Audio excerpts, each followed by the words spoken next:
आता कसं आहे की कोणताही मोठा प्रकल्प असो किंवा छोटा असो, मी नेहमी एक उदाहरण देतो की आपल्याला घर जरी बांधायचं असेल तरीसुद्धा आपण काही प्रमाणात पर्यावरणाला क्षती पोहोचवतच असतो.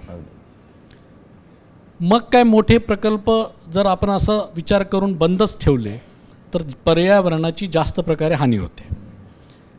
मागे महाराष्ट्रामध्ये मोठ्या धरणांच्या नुसार किंवा त्या अनुषंगाने हा प्रश्न बऱ्याचदा चर्चेला गेला आहे. मात्र जेव्हा आम्ही वाढवणची निर्मिती करायला सुरुवात केली तर आम्ही याला सर्वप्रथम हे ठरवलं की हा प्रकल्प आणि याचा आराखडा कसा तयार केला गेला पाहिजे जेणेकरून पर्यावरणाची हानी ही कमीत कमी होईल. त्याच्यामुळे जो सुरुवातीचा आमचा आराखडा होता त्या आराखड्यापेक्षा वेगळा आराखडा आम्ही मागील 5 वर्षात अप्रूव्ह केला.